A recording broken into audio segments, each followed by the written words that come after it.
नमस्कार, मी Gautam Kamble. GK news मराठीमध्ये आपलं सर्वांचं स्वागत. तुम्ही पाहत आहात महाराष्ट्राच्या कुशीतलं जीके न्यूज मराठी. आता बातमी आहे किनवट मराठी पत्रकार संघटनेच्या वर्षपूर्ती आढावा बैठक व नूतन पदाधिकारी यांच्या सत्कार आणि मराठी पत्रकार संघटनेच्या अधिकृत सदस्यांना ओळखपत्र वाटपाची. पाहूया सविस्तर. किनवट मराठी पत्रकार संघटनेच्या वर्षपूर्ती निमित्त नांदेड जिल्हा कार्यकारिणीच्या नूतन पदाधिकाऱ्यांचा सत्कार व आढावा बैठकीचे आयोजन किनवट मराठी पत्रकार संघटनेच्या वतीने किनवट येथील विसावा हॉटेल येथे करण्यात आले होते. या वर्षपूर्ती आयोजित आढावा बैठकीला मराठी पत्रकार संघटनेचे जिल्हाध्यक्ष संतोषजी पांडागळे, जिल्हा सरचिटणीस अनुराग पावळे व डिजिटल मीडियाचे जिल्हा प्रमुख मुजीबभाई शेख यांची प्रमुख उपस्थिती होती.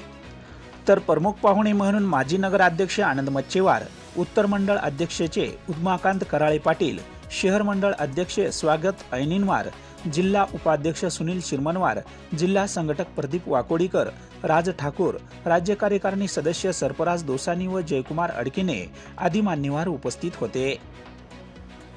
या आढावा बैठकीदरम्यान किनवट मराठी पत्रकार संघटनेच्या वतीने त्यांच्या कार्यकाळात केलेल्या कामाचा लेखाजोखा मांडला.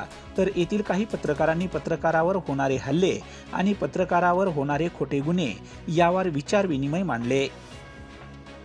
तर हा किनवट तालुका जिल्ह्यापासून 150 ते 200 किलोमीटर अंतरावर असल्याने येथील नागरिकांना अनेक समस्यांना तोंड द्यावे लागत आहे.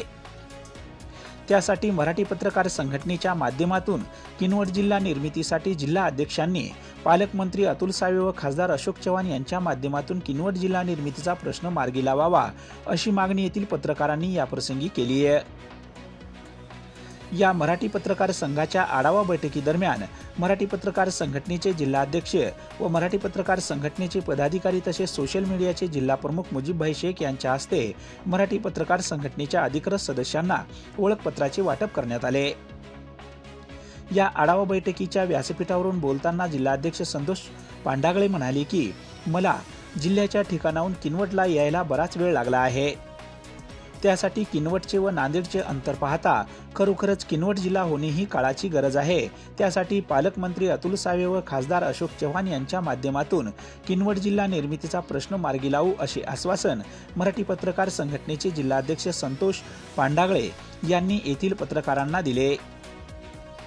यावेळी मराठी पत्रकार संघटनेचे पदाधिकारी तसेच किनवट, माहूर, मांडवी, इस्लापूर, शिवणी येथील पत्रकार मोठ्या संख्येने उपस्थित होते. Bureau report, GK news, Kinwat, Nanded. मी जिल्हाध्यक्ष झाल्यानंतर माझा सार्वत्रिक पहिला कार्यक्रम आणि 622 पैकी या आता जे वाटप होणारे तुम्हाला जे ओळखपत्र आहे त्याची सुरुवात मी किनवट पासून करतोय. आणि हे जे कारण आहे इतरांच्या तुलनेमध्ये अतिशय उत्कृष्ट आणि चांगले आहे. मी होलसेल टेंडर दिलं होतं, त्याची जी क्वालिटी आहे ती सो होती आणि ते टेंडर मुंबईहून होऊन येतंय, त्याच्यातही तुमचे कार्ड येत आहे. पण अचानक ठरलं तुमचं इथं यायचं. मी लोकलच्या एका माणसाला बोलून घेतलं, चांगल्यातले चांगले कार्ड तयार करून दे म्हणताना त्याने मला अत्यंत उत्कृष्ट काम माझ्या एजन्सी मार्फत खात्री करून आले. हे कार्ड तुम्हाला कायम तुमच्या गळ्यात राहणारे कार्ड आहेत. त्याच्या मागे ताकद आहे, शक्ती आहे, ती संघाची आहे, यशम देशमुख सरांची आहे. आपण सर्व यशम देशमुख सरांचे हात मजबूत करण्यासाठी काम करणार आहोत. मित्रांनो, याची जाणीव आहे मला खरंच. किनवट इतका लांब आहे जिल्हा तालुका, 140 इथपर्यंत आहे, इथपर्यंत ठीक आहे. पण इथून 70 किलोमीटर पुन्हा मांडवीला जायचं आणि त्याच्या पलीकडे पुन्हा आणखी जायचं, आणखी 10-15 किलोमीटर नंतर तेलंगणा लागतो. एवढ्या मोठ्या लांबच्या व्यक्तींना नांदेडशी संलग्न ठेवणं हे प्रशासनाची चूक आहे असं माझं स्वतःचं मत आहे. जिल्हा निर्मितीला राजकीय बरोबर इच्छाशक्ती महत्वाची असते. राज्यामधल्या 14 ठिकाणी जिल्हा मागणी मोठ्या प्रमाणात आहे. त्यामध्ये उदगीर असेल, मालेगाव असेल, आंबेजोगाई असेल, किनवट असेल, अशा 14 ठिकाणच्या मागण्या आहेत. शासनाकडे तसे प्रस्तावही जातात, पण शासनाकडे लाडक्या बहिणीसारख्या योजना कार्यान्वित असल्यामुळे एखाद्या जिल्ह्याची निर्मिती करणं ही एवढी सोपी बाब नसते.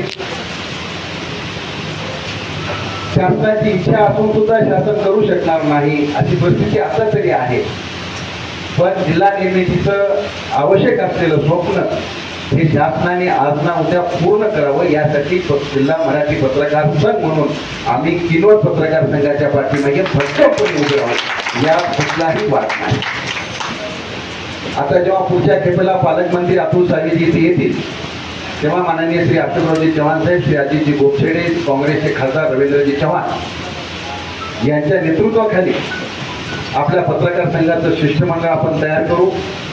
आपण जिल्ह्याचे किनवट तालुक्यातले जिल्ह्यावर असलेले आणि किनवट तालुक्याचे प्रमुख 3 पदाधिकारी असं तुम्ही सर्व नांदेडला घ्या. आपण आदरणीय पालकमंत्री साहेबांची अशोकराव चव्हाण साहेबांच्या मार्फत भेट घेऊ. त्यांना आग्रहपणे सांगू, येताना हे अंतर थोडं मोजा. तुमच्या प्रशासकीय कुठे कुठे इमारती किती निर्माण झाल्या त्या पहा. तुमच्याकडे आदिवासी विकास प्रकल्पाचं कार्यालय ते संदर्भ द्या. म्हणजे मजबूतीकरणासाठी आपल्या मागणीसाठी आपण ते करूयात. इतक्यावरच न थांबता माझे मुंबईला नेहमी दौरे असतात. आपले एक शिष्टमंडळ तयार करा. आपण मुंबईला जेव्हा जाऊ अशोकराव साहेबांच्याच माध्यमातून आपण आदरणीय महसूल मंत्री आणि आदरणीय मुख्यमंत्रीजी यांची भेट घेऊ. आपण आपलं मागणं रेटत राहू. शेवटी मागल्याशिवाय कोणीच देत नाही. म्हणजे भूक लागलेलं ओरडल्या बाळ रडल्यानंतर तरच आईला कळतं, तेव्हाच आई त्याला जेवू घालते किंवा त्याला स्तनपान करते. तसं आपण आपलं मागणं मागत राहू. आज उद्या परवा कधी ना कधी आपली मागणी नक्की पदरात पडेल. आपल्या काळात नाही जमलं, आपल्या मुलाच्या काळात कधीतरी आपला किनवट जिल्हा झाला पाहिजे या दृष्टीने आपण मनातून प्रयत्न करूयात. आणि शेवटी संघर्षाशिवाय यश मिळत नाही या बाबीवर किनवटकराला वेगळी सांगण्याची गरज नाही. किनवटचं वैशिष्ट्य असं आहे, वनसंपदेनं संपन्न असलेला हा भाग ज्ञान संपदेमध्ये सुद्धा चांगला आहे. किनवटची पत्रकारिता ही प्रगल्भ आहे, जुन्या काळातली पत्रकारिता आहे. त्या काळात रामेश्वरजी बियांनी, सुधाकररावजी डोईफोडे, ही म्हणजे प्रभाकररावजी रावके हे ज्या काळात नांदेडला पत्रकारिता करत होते त्या काळात किनवटमध्ये सुद्धा त्याच काळातले तत्कालीन लोकांनी पत्रकारिता केलेली आहे. म्हणून मी तुमच्या पाठीमागे सदैवपणे उभा आहे. दुसरा प्रश्न आहे पत्रकार भवनाचा. मला आनंद वाटला की जिल्ह्यामध्ये एकमेव तालुका असा आहे किनवट जिथे पत्रकार भवन आहे. नगरपालिकेच्या माध्यमातून आहे. डी बी पाटील साहेबांनी त्यासाठी मदत केलेली आहे.